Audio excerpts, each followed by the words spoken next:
welcome to the Weird Warriors podcast. I'm Max. I'm Rich. And on this podcast, we'll be focusing on the Weird War Tales comic book series published by DC Comics from 1971 to 1983.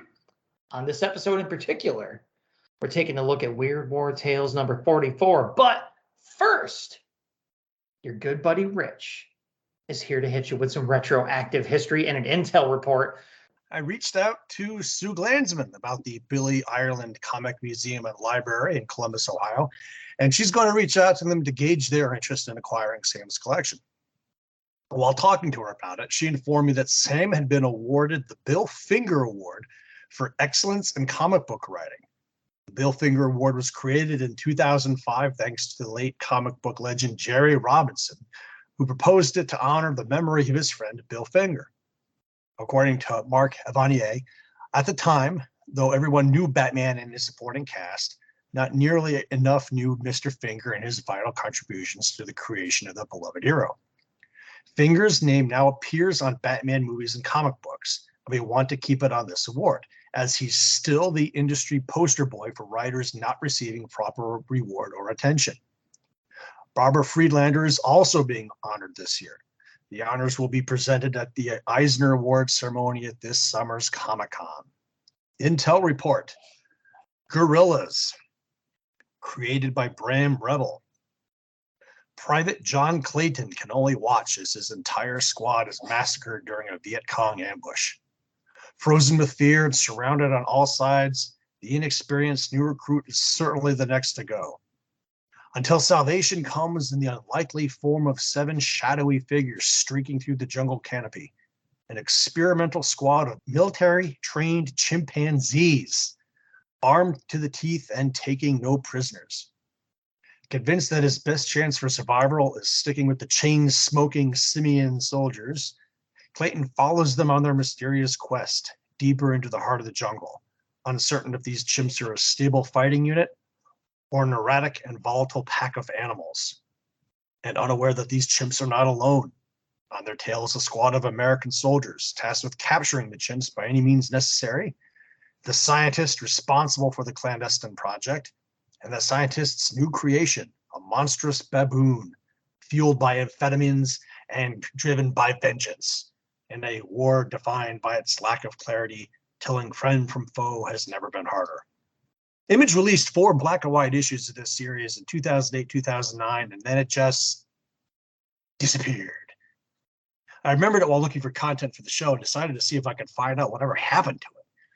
Well, in 2019, a 744-page, 2-inch thick omnibus was released by Oni Press, $40. It had been a 10-year struggle of moves, publisher changes, Kickstarter assistance, etc. I, naturally, pulled the trigger and ditched the first 4 issues, I believe, in the pile of crap I gave to Max. This was really, really good. Heady inks work really well portraying the jungle chaos. Highly recommend it. So at least that's at least the 3rd time this show has cost me money completing stories. Max is no doubt celebrating. It is good to know that the work continues, no matter who's doing it. I'm happy no matter who sticks it to you. So while Rich tends to his wounds, and while I sit here and chuckle satisfyingly or satisfactorily to myself, we'll let you guys take a break as well and listen to a promo for another fine podcast form of entertainment out there. And when we get back, we'll be taking a look at the issue at hand.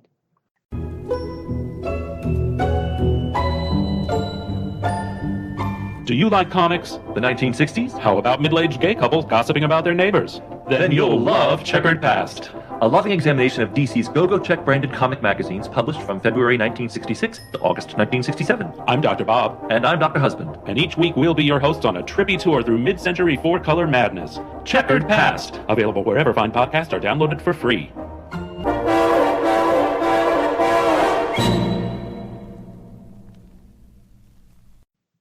And we're back. So, as I said before the break, we are taking a look at Weird War Tales number 44 this time around. And Rich is here to hit you with the cover detail. Art by Joe Kubert, 25 cents. The line of DC Superstars Weird War Tales banner with the various soldier heads continues over a magenta Weird War Tales title. Under the light of a full moon, a surprised, heavily armed American paratrooper lands on a sign that reads, "We have been waiting for you." On either side of him, a total of 7 skeletal U.S. paratroopers are hung up on trees by their chutes. Cover date, January, February 1976. Date of release, October 9th, 1975. I don't see any Killjoy. Max, take it away. All right, so comments and commendations as it goes. I hate to say it, but this cover is a miss for me. One of the least engaging covers of the entire series, really. I know, it's Joe Kubert, man, but it's just lazy, especially for something by Joe. All the figures are drawn as largely as possible, taking up as much cover real estate as they can, as if Joe just needed to get this one off the desk at the last second and didn't have time to fuss around with an actual scene. And the soldier is afraid of what? The banner laid out on the ground? I mean, sure, it's a bit disconcerting, this festive, welcome sign in the midst of all the hanging corpses. And maybe that would be extra terrifying now that I think about it. Big plastic birthday mat laid out with all the dead people hanging around.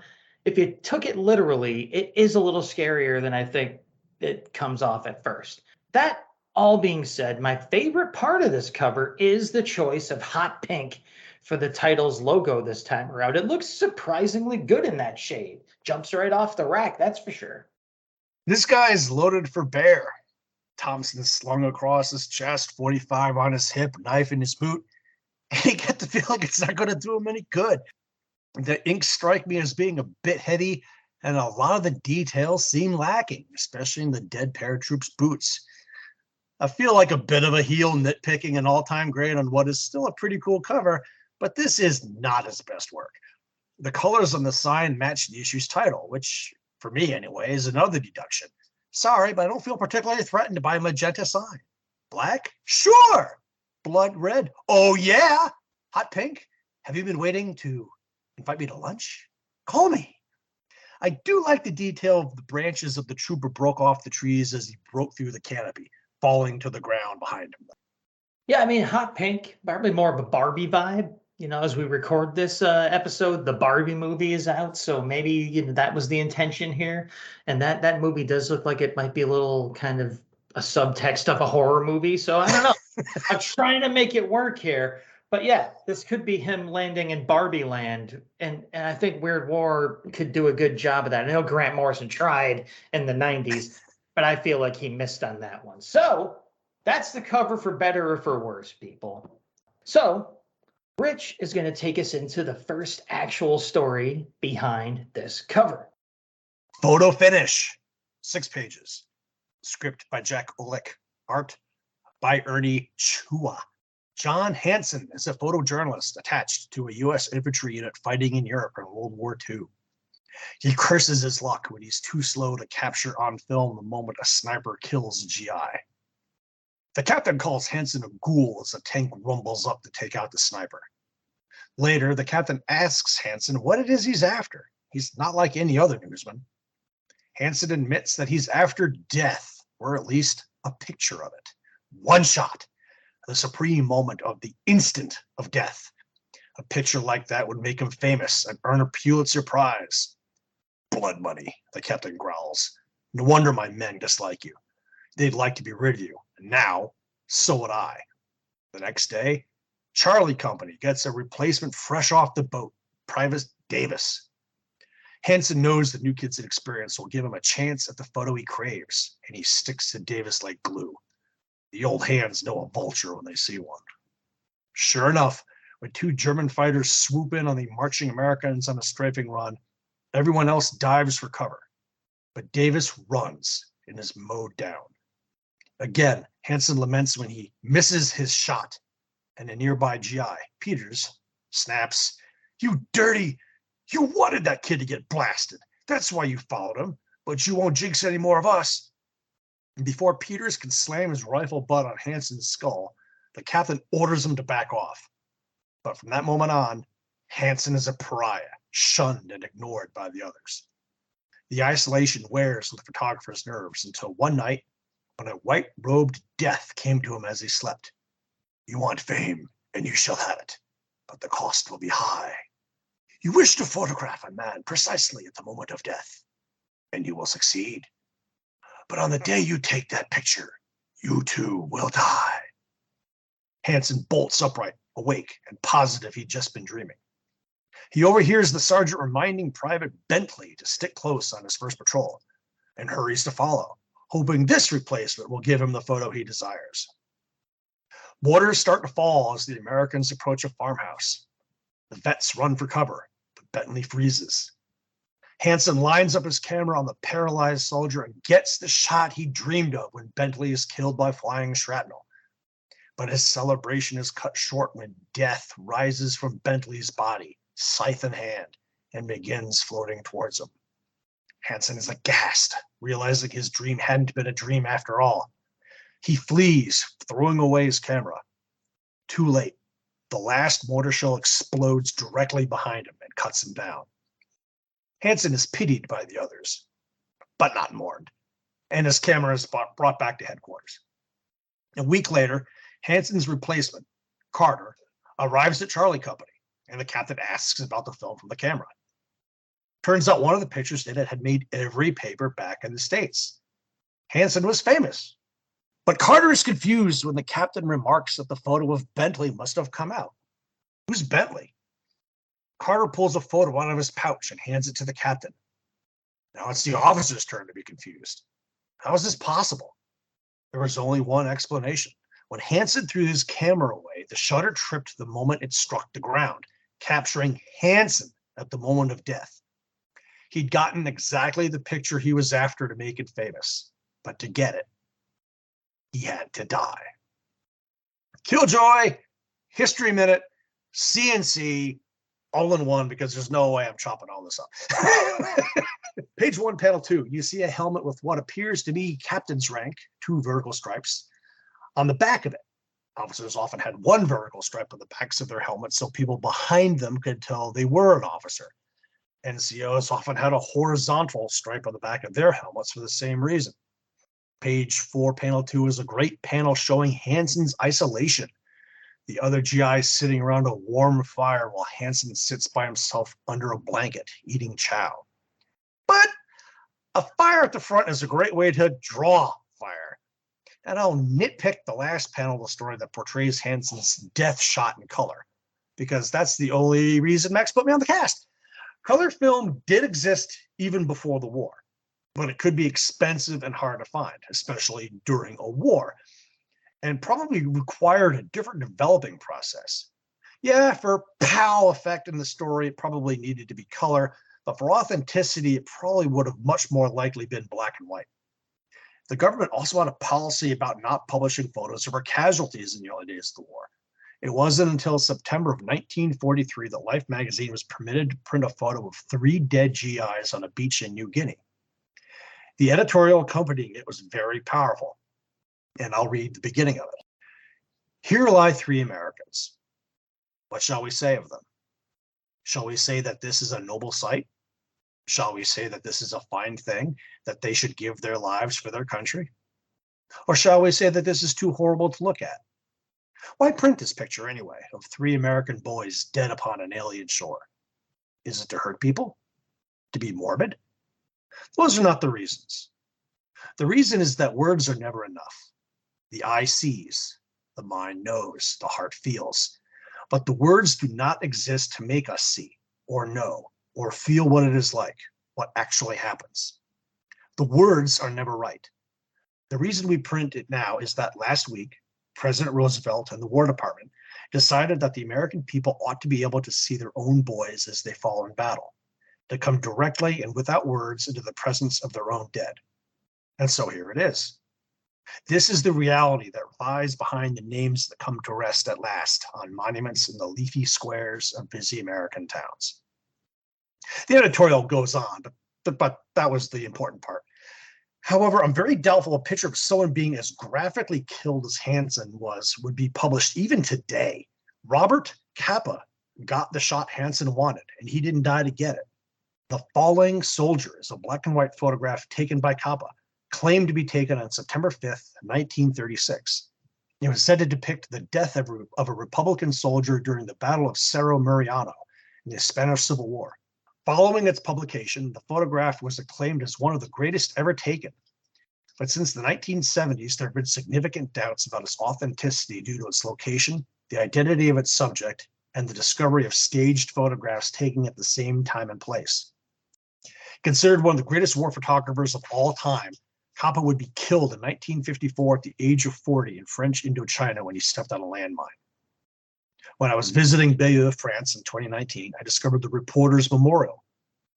Dedicated in 2006, it lists the names of over 2,000 journalists that were killed in action, assassinated, murdered, or otherwise died in the performance of their duty from 1944 to today. Robert Capa is there. So is the legendary Ernie Pyle, killed by a Japanese machine gun in 1945. Names are added annually. Some years only a few are added, others a whole new stone is required. Hansen would be listed here if his death was in late 44 or 1945. Just check the album. Goes without saying, there are plenty of embedded journalists out there that don't care if the subject matter lives or dies. They just want that Pulitzer. Makes them real popular with the troops. Like here. This one was totally predictable. Sorry. I've been talking a while, so I'll limit my call outs to 2 pages. Page 1, both panels. Chan captures the action in both of them perfectly. Page 5, panel 5, the white robe death rising from Bentley's body to Hansen's horror is likewise aces. Okay, so I'll do my little CNC here and say we got some great intro text being spoken by our helmeted host, but a boring logo and a passable drawing of the host at best. In the splash panel, however, right below it, we get an excellent and classically creepy specter of death, providing the requisite plot summary panel trope, so that's okay. Page 2, however, hits us with an awkwardly arrow-assisted flow between panels 1 to 3, and it was needed. It's a rare storytelling bungle by Ernie Chan, in my opinion. On panel 4, though, we get an accidental bit of time travel with a possible precursor to the new girlfriend meme. Now, we'll put pictures up in the album, but if you're just listening to the show, it's that meme where the dude is walking with his girlfriend and he's openly turning around and admiring a girl that just passed him by, and his girlfriend is giving him a stare of death while he's doing it. There's a panel in this story, like I said, panel 4 on page 2, that has that exact setup physically going on. So just funny to see those parallels when you come across them, and to realize the depth of damage to my brain that the age of meme discourse has done to me. So anyway, while I think about whether I need therapy for that or not, I'll go on and say that on page 3, panel 1, the new kid replacement actually looks like a kid. That is no small accomplishment in comic book art history, folks. So many people can't do that, draw people other than looking like small adults. And, you know, children are hard enough, but a gawky 18-year-old like this kid, super rare to find someone that can portray that. But Ernie nails it there. So on page 4, panel 2, as Rich mentioned already, the image of Hansen the Outcast is really well done, bears repeating. It's one of my favorite panels in the story. On page 5, panel 4, that full-on grim brutality of Bentley's final moment is presented in stark, unadorned fashion. It perfectly presents the sheer ghoulishness of Hansen's reprehensible obsession. And of course, the kicker in the final panel of the story, which has got to be the first death selfie in comic books, brings everything to a fittingly ironic end. Predictable, sure, but it's Weird War Tales, baby. I say, not a bad start. So, first story's out of the way, and I got bad news for you people. I'm taking the rest of the stories in this issue. So, given that y'all just turned off the podcast now, I could say anything I want, but there's a reason for that, but you'll see. The next story is short to give you a little bit of reprieve. It's called Fear No Evil. It's 4 pages long.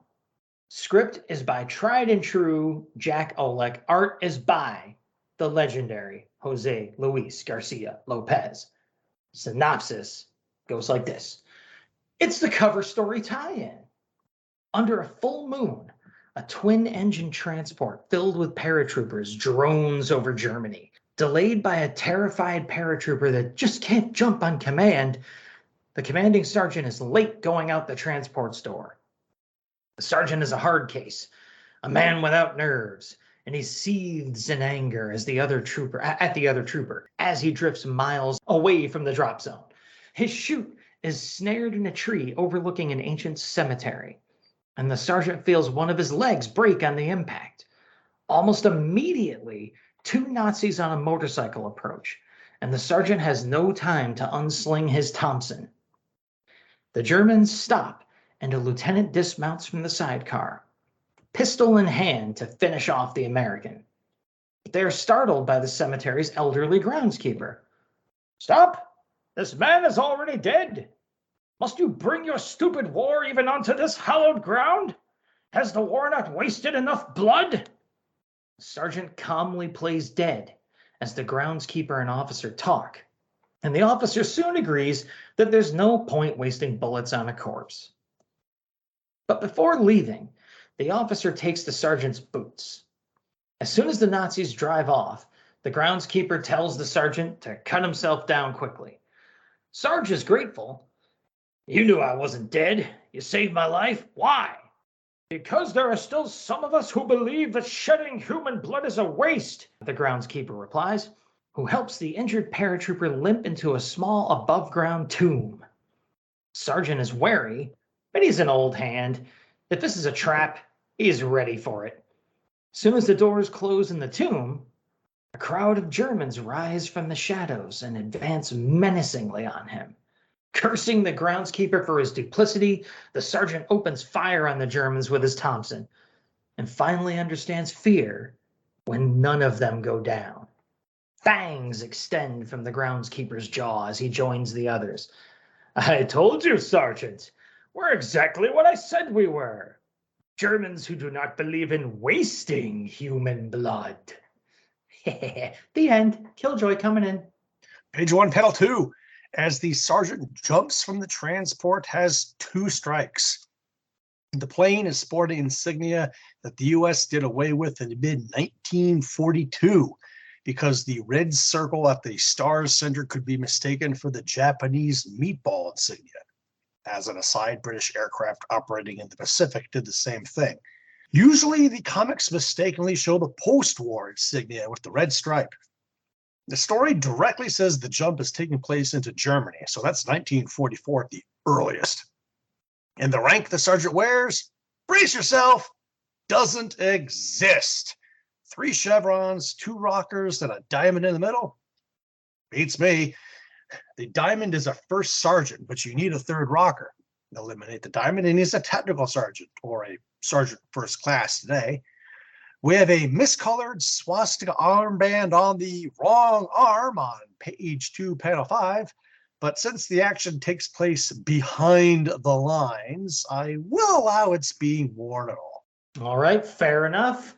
Comments and commendations, I'll kick it off and say it's a 4-page story, so Rich and I are bound to repeat some of our call-outs here, but so be it. I'll start off with a gripe, though. Surprise! And I'll even save a huge gripe for Rich since he got there in the first, he got here first in the script anyway. We kick off page 1 with some really awkwardly worded intro text, coupled with a very pedestrian, especially considering the source, host drawing and title logo text. Not promising. However, on page 2, panel 1, we get a nice panoramic shot of a Halloween-ready cemetery, so that's cool. Also, I'd be remiss in my immaturity to ignore the super obvious shot to the nuts suffered by the Sarge in panels 2 and 3, to which the soldier exclaims, "My quote unquote leg on page 3, panel 1. I like the grim contrast of the hanging corpse with the lively, smirking conversation happening nearby. And on panel 3, we get a really nice silhouette panel, and the final panel's pun on not wasting human blood is a nice groaner, for better or for worse. Overall, though, I gotta say this was a lower tier story featuring art by the legendary JLGL that lacks almost all of the strut that he had in his own debut in this very series. I don't know if I've ever bitched about physical story format before, but here we go. This is a 4-page story. APO Weird War Tales is after page 1, followed by 2 full pages of ads, 2 more pages of story, followed by 4 full pages of ads, before getting to the last page of the story. So you're flipping through half the book reading the shortest tale in it. No wonder it feels longer than it is. But to said story, Jose Luis Garcia Lopez returns, pulling out all the classic horror comic stops, like silhouettes in front of a full moon in a cemetery as bats fly nearby. Page 3, panel 3. Hell, it's almost too much. Don't use all the stereotypes in one panel, JL. I personally like his take on the skeletal narrator in paratrooper gear in the title. Oleg's writing is pretty good too. When you only have 4 pages, predictability creeps in. You knew that elderly German had ulterior motives by page 3, but what can you do? Well, I know what we can do is move on from that story, which we disagree on the value of a little bit, but that's okay, to the section that interrupts the story right after its first page, as you mentioned, the APO Weird War Tales letters page. And Rich is going to kick it off with an old buddy of the letters page. Well, first there's an editor's note, which we'll read to you. Joe Orlando says, as you may have noticed, management slipped a frequency change in on us after we closed last issue's letter column. Weird War Tales is being published bi-monthly so that we can supply you better material and give the magazine more consistent quality. Of course, if all of our loyal readers suddenly went out and bought every issue and talked their friends into doing the same, well, we might be monthly again before you know it. And now, on to the letters. And actually, you remember there were a couple of letter writers in previous episodes that actually suggested to maintain the quality that the comic go to a bi-monthly format. So, someone was listening. Yeah, hang on. I got to tell you, that is never the case in publishing. The book goes down to bi-monthly because it ain't selling that good. So, okay, nicely spun. He tried. Old friend of the show, Mark Schmieder, is here not once, but twice. I'm not going to do both letters, but we'll do the second one. Dear Joe, Weird War gets better every issue. Kangaroo Court-Martial was really different. The idea of a soldier being court-martialed for a future crime was beautiful, but by a ghost jury? Weird War quite often contains an element of humor, and this was another fine example of such. Was it? Was it though? Whatever. Appointment with Doom had a predictable ending for anyone with a knowledge of high school chemistry, but was enjoyable. Well, yeah. U-235, hello. The Spoils of War was well written and original, but had one major flaw. The author stated the curse as being the cause of Benson's losing his legs. No, it was his greed and nothing else that did him in. By neglecting this, the writer downgraded the story to a 3 rating. Art this issue by Draught, Yandok, and Kirchner, long time no see, was beautiful and unique, and all wrapped in a sensational Kubert cover. Mark Schmieder, Concord, Massachusetts. For my letter, I could have gone with Linus Sebalius, who's another stalwart.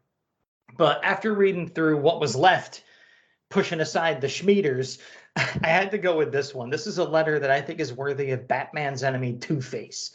Starts off with, Dear Joe, after quite a few mediocre issues, you have returned with some nice artwork.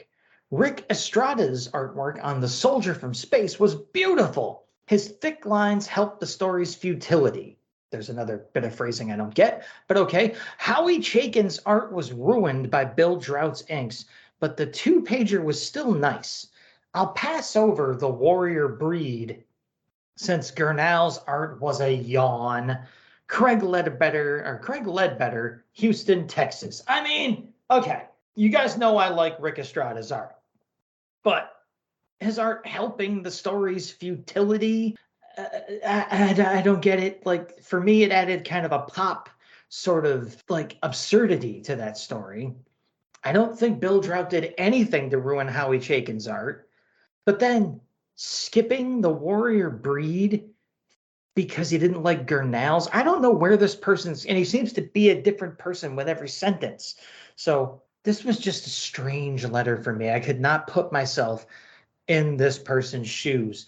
And as I tried to, I became convinced that I should stop trying. So, so just a strange one that jumped out at me as I had only two to choose from. So there we go. That is the letters page such that it is. And if you need more Schmieder, it's in there.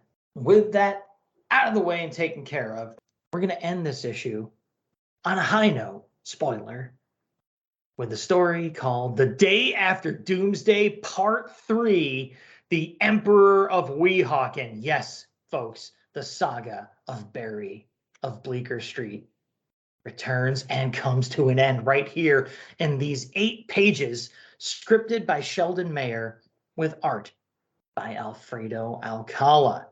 So here we go. Synopsis for the end of this epic goes like this. Just like last time, the first 3 pages or so are a recap from the previous issue. We're still not reading it, so either go back and re-listen to that part of WWT 43 or fake it. We won't know. When last we saw our heroes, Barry had been knocked unconscious when trying to prevent Jackie from being captured by the troops of the occupation. Coming to, he returned to the underground hideout to plan his next move.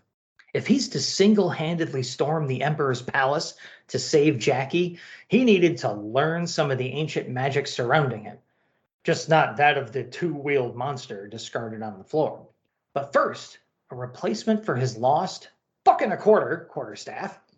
One of the statues held a club shorter than his staff had been, but it was stout, made of 2 hollow metal tubes and a solid piece of wood that should suffice for his purposes. Weeks passed as Barry prepared a rescue.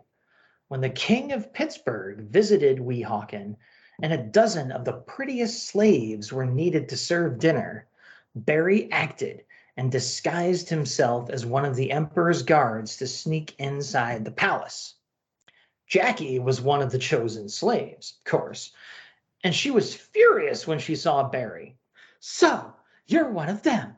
You really had me fooled, beast. How much did you get for selling me?" But before Barry could explain, another guard rushed in. "Alarm! Manhattan soldiers on our parapets!" In the confusion, Barry threw Jackie over his shoulder and ran off. But his feet didn't move as he glided away. He had wheels on his feet. He had gotten black and blue learning to use them. Meanwhile, the guards had discovered the Manhattan soldiers were really statues in uniform. False alarm! No wonder they hadn't moved. The guards quickly tracked down Barry, who used his new club to clear a path. They were amazed at the speed Barry had fled them. But the Emperor spotted the wheels on Barry's feet and ordered the dining hall to be flooded with grease. It's the word, don't you know? Barry slipped and fell, dropping his club in the process. When the club struck the floor, however, strange magic created a blast of energy from its metal tubes, knocking a chandelier off the ceiling and setting the grease on the floor ablaze. In the chaos, Barry and Jackie escaped back to their underground lair.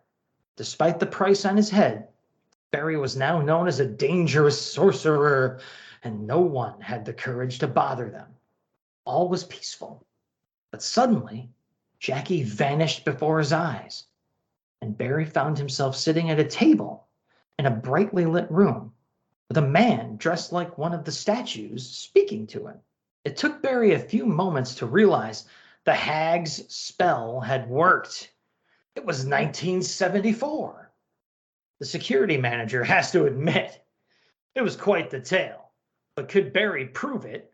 How could I prove it? Barry asks. Simple. In your story, the old hag said if you don't like it, back it. Obviously, she meant you could repeat the spell backwards. Zounds, 'tis worth a try. Maz Utrazark. And Barry vanished before the stunned manager's eyes. The end, people. Cool joy. Page 5, panel 4.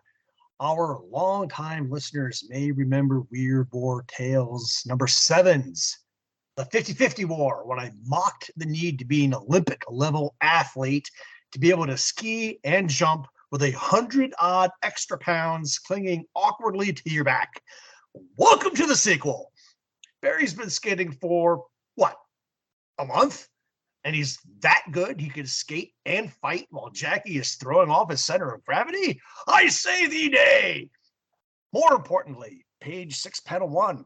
I know things have changed a lot since 1974, but I'm going to go out on a limb and say department stores weren't displaying loaded shotguns on mannequins. Call me crazy, call me nuts, but call me. I'm more surprised he didn't accidentally trigger it before the rescue. You know how guys are. And I'm just going to keep on moving on into the comments and commendations. Subtract the recap pages, and this had potential being a full-length battle tale. So I have to wonder if at some point it had been intended to be one. The final judgment for this 3-part Day After Doomsday epic is 2 thumbs up. Mayer and Alcala knock it out of the park. So many art callouts. The page 1, panel 3 splash of Barry walking in the woods with the ruins of Manhattan behind him. Page 2, panel 1, and page 3, panel 2 of our rotting narrator all chill leaning against other panels is awesome. Page 4, panel 2, you could see the flame coming out of Jackie's eyes when she recognizes Barry, who she thinks betrayed her. A medieval apocalypse tale. Who saw this coming? Honestly, I was kind of dreading this one when I first saw it in Weird War Tales 42, and it ended up being the first story this issue I did the synopsis for. I don't know if there are more multi-part stories coming, but this is a great start if there are. Okay, so I just got to say, a store displaying a loaded shotgun in the hands of a mannequin in 1974, you're right, that is crazy. That's more of a 2023 thing. That's something we'll do today. And not back then, though. We had safety concerns and whatnot. So for my actual CNC, I'll say, talk about a pick-me-up.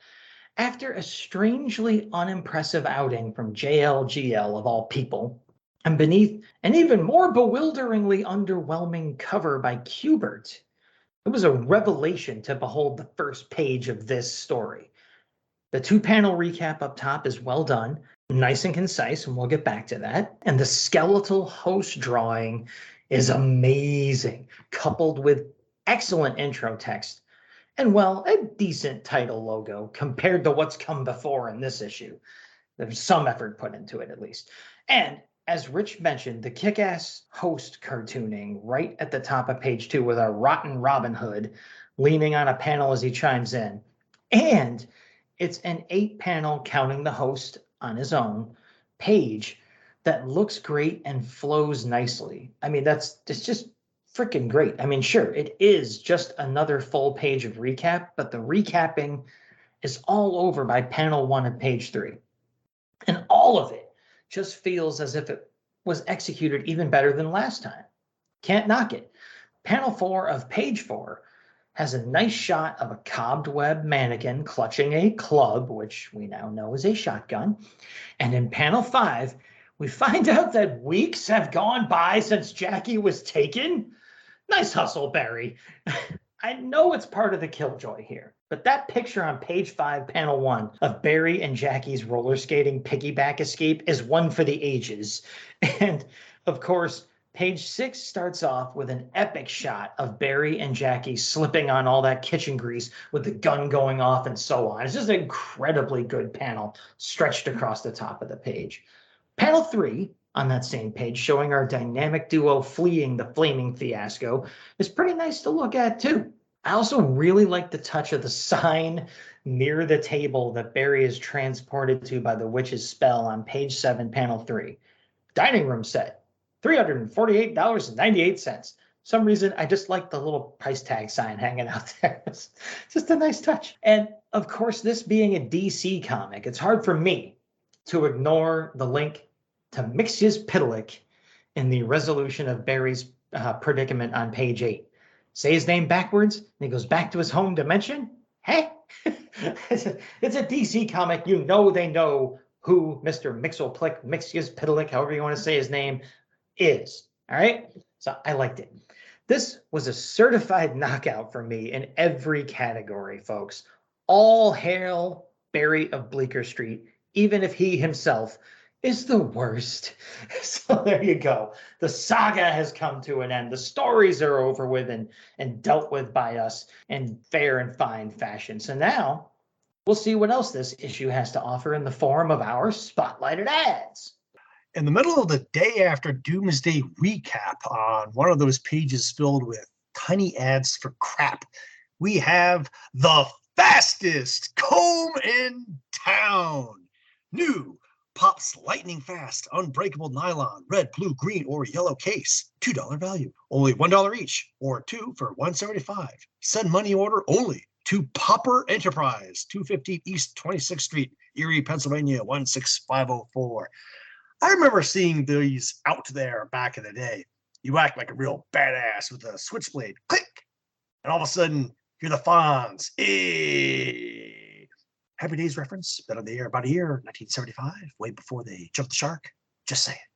Yeah, we all had one of those. I definitely had one of those things. I think they were just given to you if you were a kid at that time. If you were walking down the street, someone would be like, hey, you need one of these. So for my spotlighted ad, I'll say we've definitely mentioned these toys before, and I use that term loosely. But I think this is the first time we've seen an actual ad for them in these pages. And that ad that I'm talking about is an ad for the Shrunken Head Apple Sculpture Kit. This is from Whiting, a Milton Bradley company, and it's a full-page ad with a big old drawing of 2 fingers holding a chain that is looped to a shrunken head, a gruesome shrunken head with big old shock of white hair coming out of its mangled scalp, drawn by Mort Drucker, okay, covering the first, the top half of the ad. And it says, this could be your head. Turn apples into shrunken head. Before you know it, you'll have shrunken heads hanging from your belt or around your neck. Buy your kit now and get a head start on your friends. There's an image, bunch of kids wandering around the neighborhood with necklaces and belts of shrunken heads. Just we lived at a different time, okay? The ad goes on to say, having a shrunken head is like having Halloween all year round. Yeah, they call that being a goth later on, all right? You'll find Shrunken Head Apple Sculpture Kits wherever toys and crafts are sold. Look for Vincent Price's pretty face on the cover. And there's a drawing of the box, which, yes, did feature Vincent Price holding up shrunken heads in his laboratory coat on the box. I got this kit for Christmas one year. And yeah, it did have that photo cover. And we made probably 7 or 8 shrunken heads before we were like, these things start to smell bad really fast. But, worth it just for the time capsule here and to see an ad that features not only Mort Drucker, but Vincent Price at the same time. Holy 1970s, people. That's a heck of an ad, especially, like I said, we're getting into the years I actually have memories of here. So I'm going to be a sucker for a lot of these ads now. So good news for me. I don't really know or care if it's good news for you. So moving on to the end of the show here. Yes, we're reaching the end, people. Hold on tight. We're going to go to a little section we like to call Got Any Last Words? And I do. I'll say this issue was a mixed bag for sure, but it was mostly mixed with good to decent stuff. And it had the high point of the incredibly satisfying and fun conclusion to the epic of the Barry of Bleecker Street 3-parter.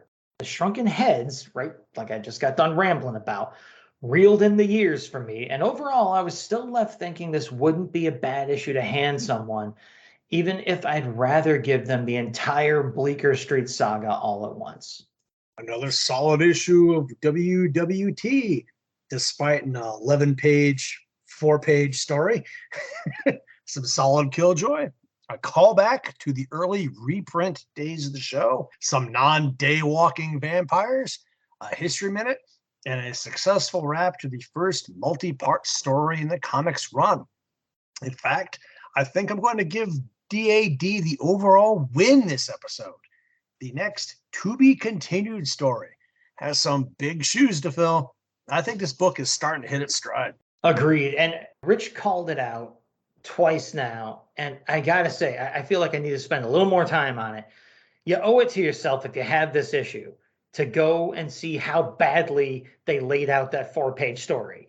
You can hear it in words, but you have to see it. Just like they said in that editorial about the picture of the war casualties, because these are equivalent subjects, folks. All right. So, but you have to see it for yourself to see just how bad the decision to sequence those pages was with 4 pages of story content.